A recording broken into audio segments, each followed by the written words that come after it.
Bonjour bien-aimés de le Seigneur. Après le direct d'hier soir, nous disons merci au pasteur Alain. Et nous sommes en train de continuer avec ce beau thème que le Seigneur nous a donné, la direction divine. Pourquoi la direction divine? Parce que nous vivons un monde communautaire. Nous vivons en communauté, nous naissons dans une maison des parents qui nous donnent une éducation. Et à partir de 3 ans pour la maternelle, nous partons à l'école maternelle. Pour d'autres qui n'ont pas eu la grâce d'aller à l'école maternelle comme nous autres, 5 ans, nous partons à l'école primaire. Nous recevons des enseignements. Et après, l'école de dimanche, après la rue, après les amis, après les voisins, l'église. Et à la fin, nous nous retrouvons dans une situation confuse. Certaines personnes qui nous disent « on ne mange pas ça », d'autres qui nous disent « tu peux manger », certaines qui nous disent « on ne prie pas avec les mains levées », d'autres qui nous disent « on prie avec les mains croisées ». Et souvent, l'homme est confondu. Tu finis des études de médecine, certaines personnes te conseillent de refaire les études mécaniques parce qu'il n'y a pas assez de boulot. Et entre-temps, tu te dis « mais finalement, qu'est-ce qu'il faut faire ?» Alors, dans toutes ces choses-là, nous voulons voir que Dieu nous dit. Parce que Dieu est spirituel, Dieu est esprit. Mais nous vivons un monde physique. Toi et moi, nous sommes physiques. Alors, comment savoir ce que Dieu veut nous dire? Nous sommes en train de voir, contrairement ici à ce que les hommes peuvent nous dire, que Dieu conduit, Dieu parle.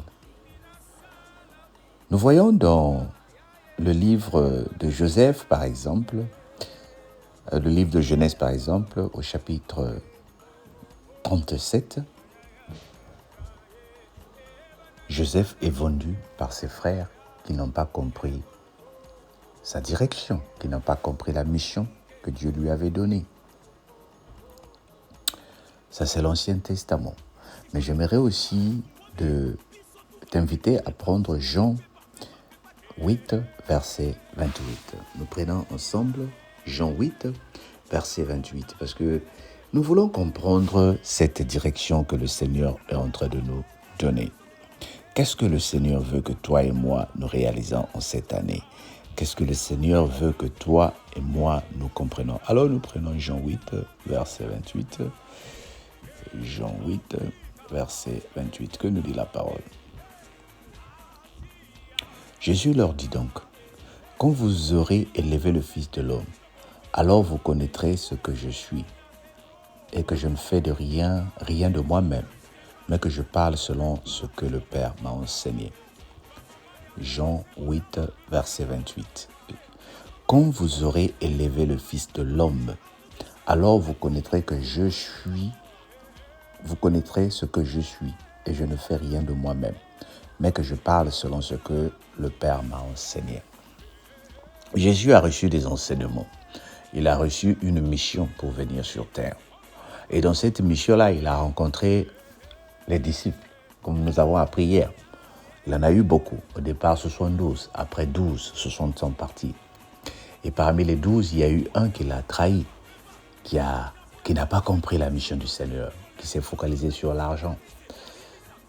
Mais le Seigneur est en train de leur dire ici, quand vous connaîtrez ce que je suis, si vous élevez le Seigneur, bien aimé, dans tout ce qu'on est en train de te donner comme conseil, tout ce que tu dois savoir, si par exemple on te conseille de te marier, on te conseille de commencer une nouvelle entreprise, de commencer à faire quelque chose, tout ce qu'on te demande, qu'est-ce que cela amène dans l'élévation du Seigneur? Est-ce que ça enlève le Seigneur?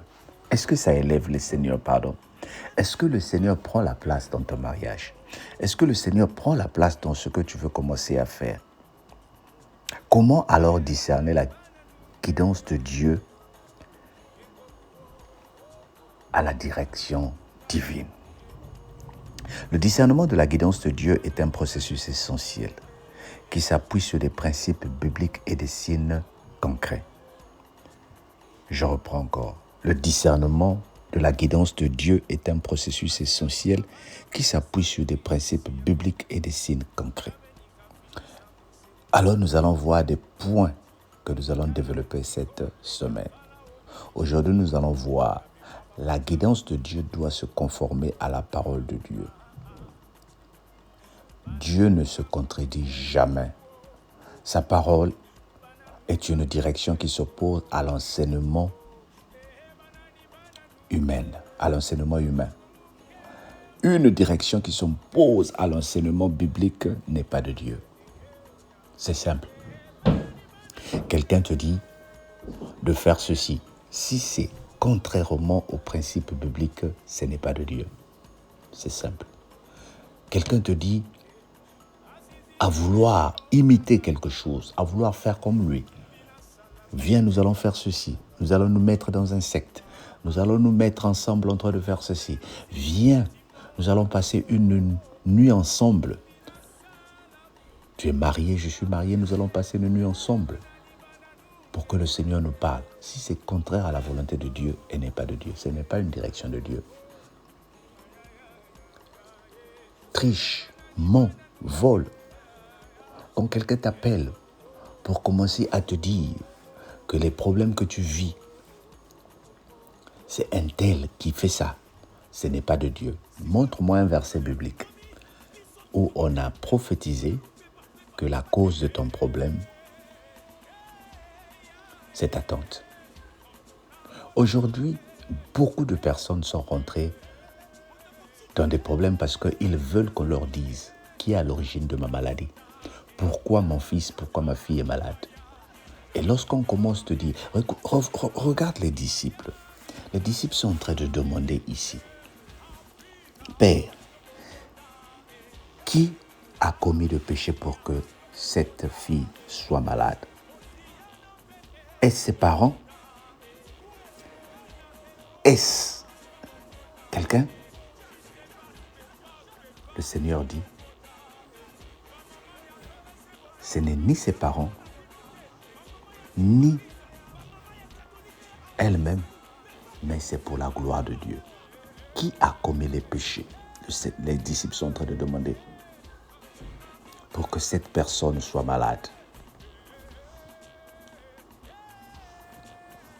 Le Seigneur dit, ce n'est ni ses parents, ni elle-même, mais c'est pour que la gloire de Dieu se manifeste. Jésus est en train de parler ici. Tu trouveras cela dans Jean chapitre 9, verset 3. C'est ça que j'étais en train de chercher. Jean 9, 3. Mais on peut même le lire. Jean 9, verset 3. Je vais vite le prendre. Jean 9, verset 3. Que dit la Bible? Jean 9, chapitre 3. Ses disciples, à partir de 2, ses disciples lui firent cette question. Rabbi, qui a péché, cet homme ou ses parents, pour qu'il soit né avec? Jésus répondit, ce n'est pas lui ou ses parents qui est péché, mais c'est afin que les œuvres de Dieu soient manifestées en lui. Bien-aimé, je sais que la maladie est une mauvaise chose. Je sais que le célibat est une mauvaise chose. Je sais que le chômage est une mauvaise chose. Alors tu es en train de chercher à savoir qui est à l'origine de ces problèmes pour que toi tu vives ce que tu vis. Mais le Seigneur te dit, ce n'est ni tes parents, ce n'est ni ta famille, mais c'est pour la gloire de Dieu. Oui, il y a des liens familiaux. Oui, le diable est à l'origine. Mais le Seigneur permet certaines choses de nous arriver pour que toi et moi, lorsque nous allons nous mettre à genoux, que la gloire de Dieu se manifeste. J'invite une personne pour te dire, je sais que le mal que tu traverses est à l'origine diabolique. Mais qui est ce diable-là? C'est pour la gloire de Dieu.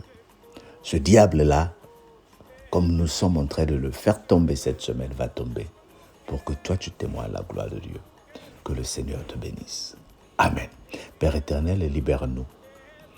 Fais tomber encore ces chaînes que nous sommes en train de faire tomber, Seigneur. Pas par nous-mêmes, mais par le sang de Jésus. Amen. Sois béni, bien-aimé. Et on se dit ce soir pour la prière. Bye bye.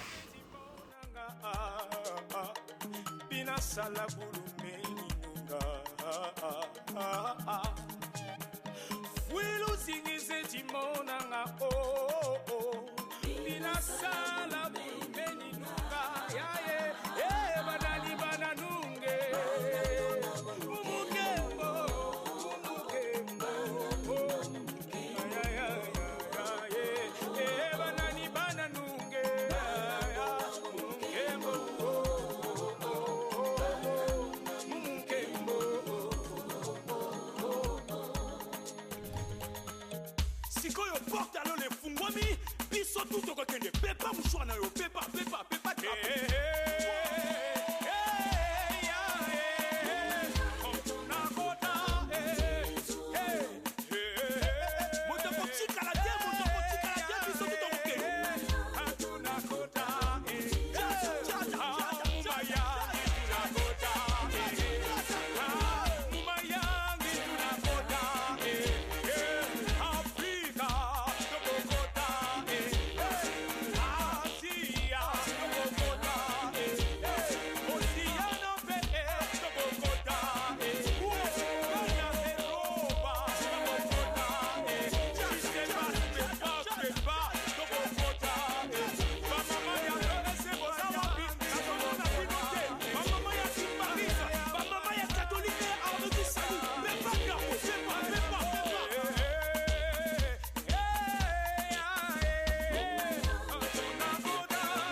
Je suis de Mahanaïm.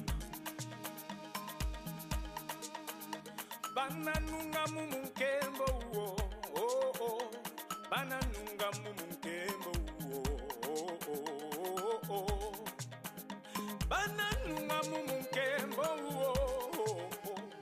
Bananunga mumunkembo oh oh. Eh banani bananunge. Bananunga oh.